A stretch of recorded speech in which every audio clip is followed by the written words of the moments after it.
अस्सलाम वालेकुम नाज़रीन, मैं मोहम्मद असलम हुसैन सियासत की खबरों में आप सबका इस्तकबाल करता हूँ। रेसलिंग फेडरेशन ऑफ इंडिया के सदर के खिलाफ धरने पर बैठे खिलाड़ियों ने वजीर खेल अनुराग ठाकुर से मुलाकात की। इजलास खत्म होने के बाद वजीर खेल और खिलाड़ियों ने एक प्रेस कॉन्फ्रेंस की। वजीर खेल ने कहा कि हमने मुतफ़क़ा तौर पर फैसला किया है कि मॉनिटरिंग कमेटी बनाई जाएगी। इसमें मुलविस अफराद के नामों का ऐलान किया जाएगा। ये कमेटी 4 हफ्तों में अपनी तहकीकात मुकम्मल करेगी और WFI और इसके सरबराह पर लगाए गए तमाम इल्ज़ामात की मुकम्मल छानबीन की जाएगी। इस दौरान मरकजी वजीर अनुराग ठाकुर ने बताया कि हम गुज़िश्ता 7 घंटे से बात कर रहे हैं। तमाम पहलवानों ने रेसलिंग एसोसिएशन पर लगाए गए इल्ज़ामात के बारे में बताया। हमने इनके तमाम मुतालबात सुने। खिलाड़ियों के इल्ज़ामात के बाद हमने WFI को नोटिस भेजा था और 72 घंटे में जवाब तलब किया था। उन्होंने कहा कि कमेटी की तहकीकात मुकम्मल होने तक रेसलिंग एसोसिएशन के सदर रोज़मर्रा के काम से दूर रहेंगे और तहकीकात में ताउन करेंगे। कमेटी की इंक्वायरी रिपोर्ट 4 हफ्तों में आएगी। बिहार के जनता दल यू कायद गुलाम रसूल बलियावी ने अपने हर शहर को करबला बना देंगे तबसरे की मुदाफ़ियत की और कहा कि करबला का मतलब इंसानियत और भाईचारे की खातिर हर चीज़ कुर्बान कर देना होता है। उन्होंने कहा कि मुसलमानों को दहशतगर्द करार देते हुए सलाखों के पीछे ढकेला जा रहा है और बरादरी के तहफ़्फ़ुज़ के लिए मुस्लिम सेफ्टी एक्ट वज़ा करने का मुतालबा किया। गुलाम रसूल बलियावी ने कहा कि मैं इस बात का एतराफ़ करता हूँ कि मैंने कहा था कि हम शहरों को करबला बना देंगे और मैं इस पर कायम हूँ। फिलहाल हमारे मुल्क में हमारे बच्चों को उठाया जा रहा है और दहशतगर्द करार देते हुए 18 तक 20 साल सलाखों के पीछे डाल दिया जा रहा है। अगर हमारे बच्चे एहतजाज करने के लिए बाहर निकले तो इन्हें गोली मार दी जाती है। मुसलमानों के हुकूक के तहफ़्फ़ुज़ के लिए मुस्लिम सेफ्टी एक्ट लाया जाना चाहिए। जनता दल यू के MLC बलियावी ने झारखंड के हजारीबाग में यह मुतनाज़ा तबसरा किया था। उन्होंने बीजेपी से खारिज लीडर नुपुर शर्मा पर तंज करते हुए कहा था कि अगर तुम मेरे आका की इज्जत पर हाथ डालोगे, हम यहाँ आप सल्लल्लाहु अलैहि वसल्लम के एहतराम के लिए करबला मैदान में जमा हुए हैं। हम हर शहर को करबला बना देंगे। नाज़रीन, इनके इस तबसरे पर आपकी क्या राय है, कमेंट के जरिए ज़रूर बताइएगा। सुप्रीम कोर्ट ने कहा है कि वो मुसलमानों में 4 शादियां और निकाह हलाला के रिवाज के दस्तूरी जवाज को चैलेंज करती दरख्वास्तों की समाअत के लिए 5 रुकनी दस्तूरी बेंच तश्कील देगी। चीफ जस्टिस DY चंद्रचूड़ और जस्टिस PS नरसिम्हा पर मुश्तमिल बेंच ने वकील अश्विनी उपाध्याय की बात का नोट लिया, जिन्होंने अपनी PIL यानी दरख्वास्त मफाद आमा में कहा है कि 5 रुकनी नई दस्तूरी बेंच की तश्कील ज़रूरी है क्योंकि साबिक़ बेंच के 2 जजेस जस्टिस इंदिरा बनर्जी और जस्टिस हेमंत गुप्ता रिटायर्ड हो चुके हैं। अश्विनी उपाध्याय ने अपनी PIL में गुजारिश की है कि 4 शादियों और निकाह हलाला को गैर दस्तूरी और गैर कानूनी करार दिया जाए। स्विट्जरलैंड के शहर डावोस में 16 से 20 जनवरी के दरमियान वर्ल्ड इकोनॉमिक फोरम की मीटिंग मुनक्किद हुई, जिसमें उत्तर प्रदेश के वज़ीर आला योगी आदित्यनाथ के शरीक होने के इम्कानात भी जाहिर किए जा रहे थे, लेकिन ऐसा नहीं हुआ है। योगी आदित्यनाथ डावोस क्यों नहीं गए, इस सिलसिले में कोई बयान तो सामने नहीं आया, लेकिन बैनुल-अक़वामी वकला के ग्रुप के जरिए उठाया गया कदम सुर्खियों में छाया हुआ है। दरअसल गुज़िश्ता दिनों गवर्निंग का 37 चैम्बर्स ने उत्तर प्रदेश के वज़ीर आला योगी आदित्यनाथ पर इंसानियत के खिलाफ जुर्म करने का इल्ज़ाम आयद किया और मुजरिमाना शिकायत भी दर्ज कराई। अंग्रेजी news portal the news minute पर इस ताल्लुक से एक रिपोर्ट शाया हुई है, जिसमें बताया गया है कि योगी आदित्यनाथ के जरिए दिसंबर 2019 और जनवरी 2020 के दरमियान उत्तर प्रदेश में CAA के खिलाफ मुजाहरा कर रहे लोगों को दबाया गया था। वज़ीर आला उत्तर प्रदेश योगी आदित्यनाथ के खिलाफ मुजरिमाना शिकायत स्विस क्रिमिनल कोड की दफ़ा 264 में दिए गए आलमगीर दायरे हुकूक के उसूलों के तहत बैनुल-अक़वामी जराइम व हुकूक इंसानी वकला के एक माहिर ग्रुप गवर्निंग का 37 चैम्बर्स के जरिए गुज़िश्ता मंगल यानी 17 जनवरी को स्विस फेडरल प्रोसिक्यूटर के दफ्तर में दर्ज की गई। काबिल जिक्र है कि दफ़ा 264 कत्लेआम और इंसानियत के खिलाफ जराइम से मुतालिक है। उत्तराखंड जिला हरिद्वार में इंतजामिया ने लाउड स्पीकर के जरिए सूती आलूदगी फैलाने के मामले में 7 मसाजिद पर 35,000 रुपये का जुर्माना आयद किया है। इसके साथ ही 2 मसाजिद को उसूल और ज़वाबित के खिलाफ वर्जी करने पर वार्निंग भी जारी की। यह कार्रवाई SDM पूरन सिंह राणा की जानिब से की गई। वाज़ेह है कि नैनीताल हाईकोर्ट और हुकूमत की हिदायत पर मसाजिद में कुछ शरायत और पाबंदियों के साथ लाउड स्पीकर के इस्तेमाल की इजाज़त दी गई थी, लेकिन हरिद्वार इंतजामिया ने दावा किया है कि लाउड स्पीकर के इस्तेमाल के उसूल व ज़वाबित पर अमलावरी नहीं की जा रही है। मध्य प्रदेश के वजीर पंचायत राज और दही तरक्की महेंद्र सिंह सिसोदिया अपने मुतनाज़ा बुलडोज़र की धमकी रिमार्क पर अटल रहे और कहा कि उन्होंने जो कुछ भी कहा इसमें कोई गलत बात नहीं है। सिसोदिया ने कहा कि मैंने कौन सी बात गलत कही है। अगर हम किसी और पार्टी के मेंबर को अपनी पार्टी में शामिल होने के लिए कहते हैं तो इसमें गलत क्या है। उनकी धमकी के बारे में दरियाफ्त करने पर सिसोदिया ने कहा कि मैंने किसी को भी नहीं धमकाया। चाहें तो उस वीडियो को सुन सकते हैं जिसमें मैंने कहा है कि के मीना भारतीय जनता पार्टी में शामिल हुए थे और मैंने इसी सयाक व सबाक में ये बात कही है। कांग्रेस में कुछ बाकी नहीं बचा है। उन्होंने कांग्रेसियों को अब आना चाहिए, बीजेपी में शामिल होना चाहिए, बुलडोजर कार्रवाई इन कांग्रेसियों के खिलाफ की जाए जो गलत काम कर रहे हैं। रियासत कर्नाटक में एक मुसलमान को जिसके साथ एक हिंदू औरत जो 4 बच्चों की मां थी मुबैना तौर पर भाग गई थी, पुलिस हिरासत में ले लिया गया। एक पुलिस ओहदेदार ने जुम्मे को यह बात बताई। पेशे से सुनार रहे प्रकाश गुजराती ने इल्जाम आयद किया कि इसकी बीवी हिमावती इसे छोड़कर चली गई और इसने सावनूर के रहने वाले मकबूल से शादी कर ली। प्रकाश ने इस मामले को लव जिहाद करार दिया। इसने कहा कि इसने जब अपनी बीवी से राब्ता कायम करने की कोशिश की तो मकबूल के घर वालों ने इसे रोका और धमकाया। सुनार ने कहा कि इसकी बीवी मुसलमान हो गई है और वो अपने साथ इसकी एक बेटी को भी ले गई है। पुलिस मुलजिम के साथ भाग जाने वाली औरत और इसकी लड़की से पूछताछ कर रही है। गडक के सुपरिटेंडेंट पुलिस बाबा साहेबा नीमा गौड़ा ने कहा है कि मुलजिम औरत और इसकी बेटी को हिरासत में ले लिया गया है। मामले की तहकीकात जारी है। बरेलवी मकतब फिक्र के मौलाना शहाबुद्दीन रिजवी ने हिंदुस्तान में मुसलमानों की हालत जार से मुतालिक BBC स्टोरी की मजम्मत की है। उन्होंने कहा कि हिंदुस्तान मुसलमानों से अच्छा बर्ताव कर रहा है और कोई मसला नहीं है। RSS सरबराह तक तयक़ुन दे चुके हैं कि वो मुसलमानों के साथ मिलकर काम करना चाहते हैं।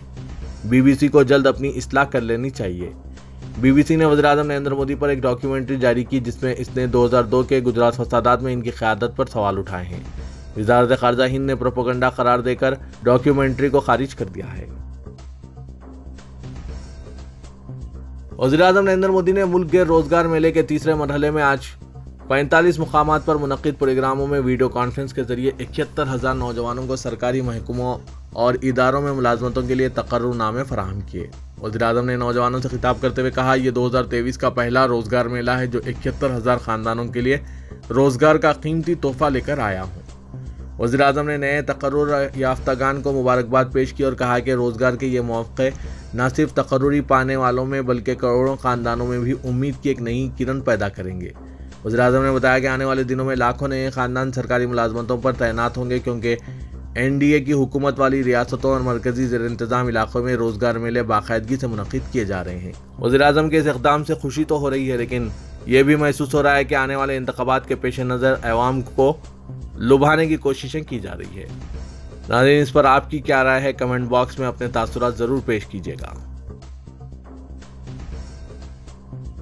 शादी की उम्र से मुतालिक पंजाब हरियाणा हाईकोर्ट का एक मामला अभी ज़ेर बहस ही है कि इसी दरमियान इलाहाबाद हाईकोर्ट के एक फैसले का मामला भी तोल पकड़ता दिखाई दे रहा है। तलाकशुदा बीवी के नान व नुस्खे से मुतालिक इस फैसले से उलमा में तशवीश पैदा हो गई है और वो इसे मुस्लिम पर्सनल लॉ में मुदाखलत से ताबीर कर रहे हैं।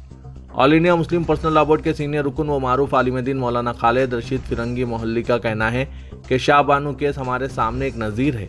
हमारे मुल्क में शरीयत एक्ट 1937 से नाफिज है जिसे पार्लियामेंट से तहफुजात हासिल है। मौलाना खालिद रशीद का कहना है कि शरई एतबार से तलाकशुदा बीवी सिर्फ इद्दत की मुद्दत तक नान व नुफ़्क़े की हकदार हैं। इस मुद्दत से ज़्यादा दिन के लिए नान व नुफ़्क़ा देने का फैसला लाजमी तौर पर पर्सनल लॉ में मुदाखलत माना जाएगा और ये मामला पर्सनल लॉ बोर्ड की लीगल सेल के हवाले किया जाएगा ताकि फैसले के टेक्निकी और कानूनी पहलुओं पर गौर करके आगे की हिकमत अमली तय की जा सके। सऊदी अरब ने हज 2023 के लिए परवाज़ों का शेड्यूल जारी किया है। हज परवाज़ का सिलसिला 21 में से शुरू हो जाएगा। इसके लिए सभी ममालिक से 20 फरवरी तक तफसीलात तलब की गई है। दूसरी जानिब हिंदुस्तान में अभी हज दरख्वास्त फॉर्म का अमल शुरू नहीं हो सका है। हिंदुस्तानी आज़मीन हज 2023 के लिए दरख्वास्त फॉर्म के मुंतज़िर हैं। इसकी अहम वजह नई हज पॉलिसी को बताया जा रहा है। हज 2023 की तैयारियां पूरी दुनिया में शुरू हो चुकी है। सऊदी अरब में इस साल 20 लाख से ज़्यादा लोग फरीज़ हज अदा करेंगे। सऊदी अरब ने इसके लिए फ़्लाइट का इब्तिदाई शेड्यूल जारी कर दिया है। इसके तहत हज के लिए 21 में मुताबिक यकुम ज़िक़त से परवाज़ों का सिलसिला शुरू होगा। इसी तरह वापसी का सिलसिला 2 जुलाई ब मुताबिक 13 ज़िलहज्जा से शुरू हो जाएगा जो 6 अगस्त ब मुताबिक 15 मुहर्रम तक जारी रहेगा। शोहरत याफ्ता सॉफ्टवेयर कंपनी माइक्रोसॉफ्ट ने 16,000 करोड़ रुपए की सरमायाकारी से हैदराबाद में 3 डाटा सेंटर्स कायम करने का ऐलान किया है। डॉस में जारी वर्ल्ड इकनॉमिक फोरम के इजलास में रियासती वजीर KT रामाराव की मौजूदगी में ये ऐलान किया गया। माइक्रोसॉफ्ट कंपनी ने गुज़िश्ता साल ही 3 डाटा सेंटर्स हैदराबाद में कायम करने का ऐलान किया था। मजीद 3 डाटा सेंटर्स कायम करने का फैसला किया गया है। इस तरह माइक्रोसॉफ्ट के जुमला 6 डाटा सेंटर्स हैदराबाद में कायम हो रहे हैं और सरमायाकारी भी दुगनी होगी। अब जबकि यौम जमहूरिया के लिए सिर्फ 6 दिन बाकी रह गए हैं, तेलंगाना हुकूमत ने अभी तक गवर्नर डॉक्टर सोंदराराजन को यौम जमहूरिया की तकरीर रवाना नहीं की है। राजभवन और प्रगति भवन के दरमियान कशीदगी में इजाफे का अंदेशा है। आमतौर पर हुकूमत की जानिब से यौम जमहूरिया के मौके पर खिताब के लिए गवर्नर को तकरीर रवाना की जाती है। तेलंगाना में तरक्की और हुकूमत की पॉलिसियों की तफसीलात पर मबनी तकरीर तैयार की जाती है, जिसे गवर्नर यौम जमहूरिया के मौके पर पढ़ती हैं। हुकूमत की कारकर्दगी में गवर्नर की मुबैना रुकावट और बिल्स की मंजूरी में ताख़ीर से नाराज़ केसीआर हुकूमत ने राजभवन को हर तरह से नज़रअंदाज कर दिया है। ये तरीक़ेकार के मुताबिक यौम जमहूरिया से एक हफ़्ता कबल गवर्नर को हुकूमत की जानिब से तैयार करदा तकरीर की नकल रवाना कर दी जाती है। इस मरतबा हुकूमत की सर्द मोहरी के नतीजे में राजभवन के साथ कशीदगी शिद्दत इख्तियार कर सकती है। तेलंगाना के वज़ीर अक़लियती बहबूद के ईश्वर ने माह रमज़ान के आगाज़ तक मक्का मस्जिद के मरम्मती कामों को मुकम्मल कर लेने की अहदेदारों को हिदायत दी। उन्होंने आज हैदराबाद में अपने चैम्बर्स में अक़लियती मालियाती कॉरपोरेशन, वक्फ बोर्ड और क्रिश्चियन माइनॉरिटी फाइनेंस कॉरपोरेशन के अहदेदारों के साथ एक जायज़ा इजलास मुनक़्क़िद करते हुए अक़लियतों और ईसाइयों की फलाही स्कीमात और प्रोग्राम्स पर अमलावरी का जायज़ा लिया।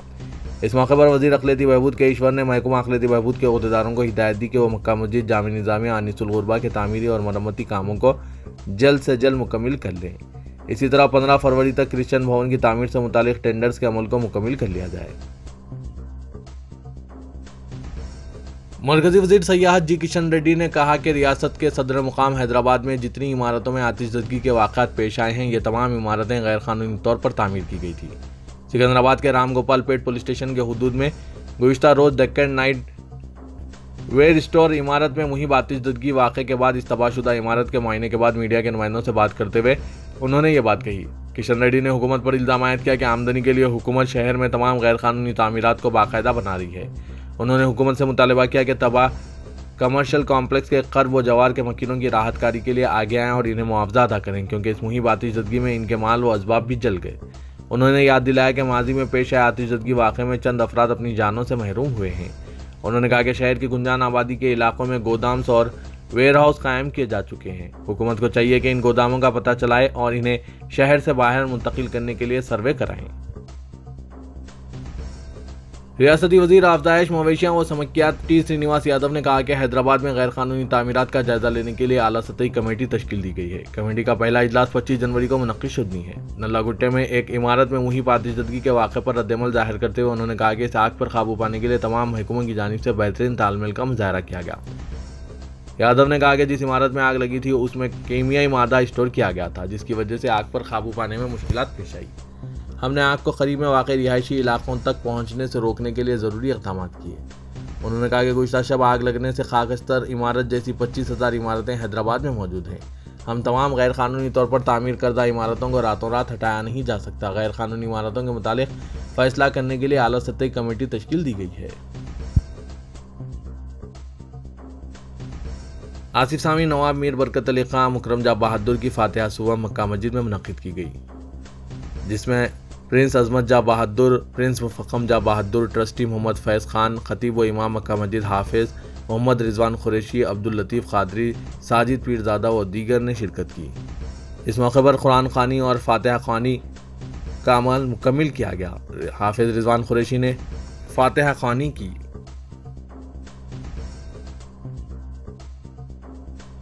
माह अप्रैल में रियासत में SSC इम्तिहानात मुनक़्क़िद होने वाले हैं। इसकी तैयारी हर तालिब इल्म की जानिब से की जा रही है, लेकिन इसके लिए सियासत की जानिब से SSC के लड़के और लड़कियों के लिए मैथमेटिक्स सिखाने के लिए पहल की गई है।